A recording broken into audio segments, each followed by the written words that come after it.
Dober dan in dobrodošli v oddaji Stoječe novice, kjer besede izgovarjamo stoje.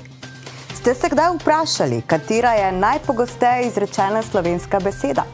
Morda vas bo to presenetilo, a najpogostejše besede, sledeč raziskavi, ki jo je leta 2000 izvedel Inštitut za slovenski jezik Frana Ramovša, so je in v. Precej visoko se pojavi beseda jaz, in sicer na 54. mestu. Po zadnji tarči se je morda zavihtela še 10 mest višje. Slovenski se pojavi na 130. mestu, skupaj z besedami zakon, drugi, nad in pesem. Prva beseda v povezavi s politiko je šele okoli 340. mesta. Politiki torej nismo tako zanimivi, kot si to sami mislimo. Ustava, za katero se zdi, da je zadnjih 14 dni med najpogostejšimi, pa šele na 1578. mestu. Ustavo Republike Slovenije, temeljni in najvišji splošni pravni akt, je Državni zbor ratificiral 23. decembra 1991. Vsebuje 176 členov. Spremenjena oziroma dopolnjena je bila 7-krat, nazadnje leta 2016, ko je bil dodan 70a člen, pravica do pitne vode. Vpis pravice do pitne vode v ustavo po mnenju nekaterih sicer ni bil dovolj.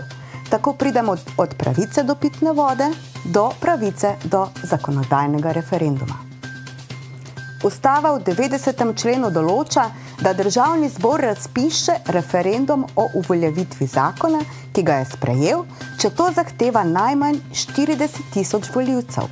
Nedolgo nazaj je gibanje za pitno vodo v Državni zbor prineslo skoraj da 50 000 overjenih podpisov volivk in volivcev, ki so podprli pobudo za razpis zakonodajnega referenduma o noveli zakona o vodi.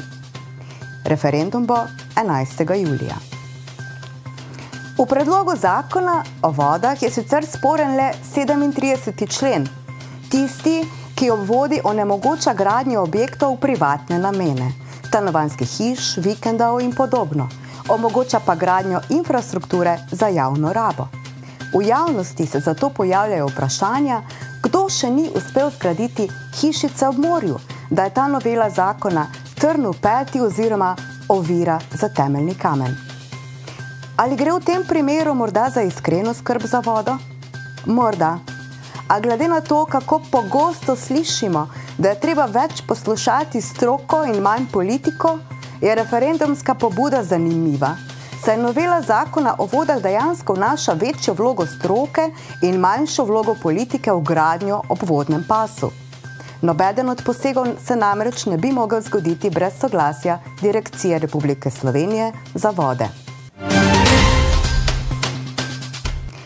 Kakorkoli že, osebno močno dvomim, da je 50 000 Slovencev prebralo ustavo, kaj šele predlog kateregakoli zakona.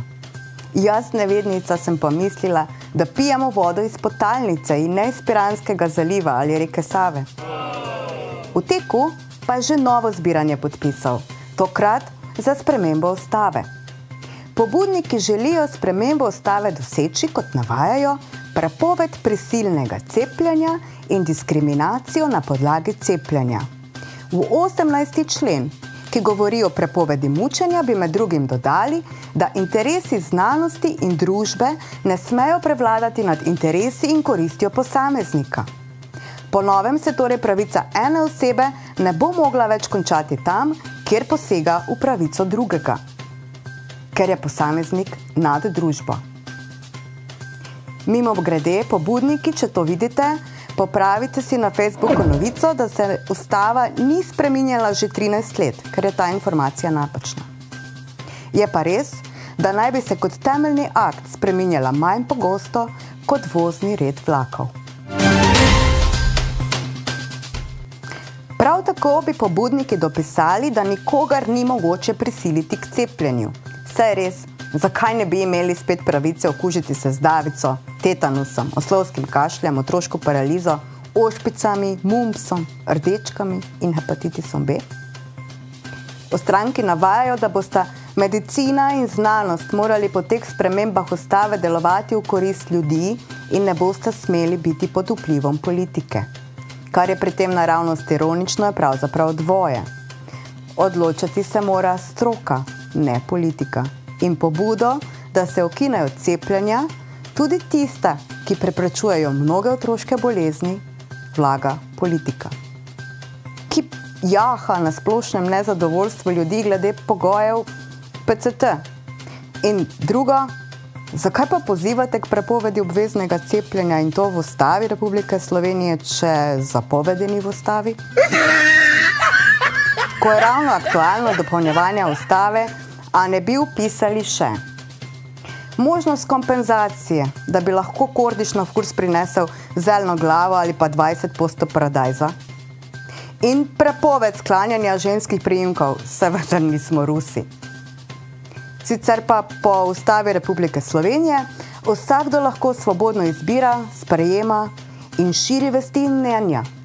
Tako da kar napišite spodaj v komentarje, kaj bi še vpisali v Ustavo. Prepoved trolov na Twitterju morda, ali pa prepoved prekisle solate, samo zato, ker lahko dobite kis poceni, ali pa da morajo biti vse ženske samo naravne. Morda pa kar pravico do zdrave pameti. Manj se jezite, več se smejte. Poslušajte, všečkajte, delite in pazite na svoje temeljne pravice.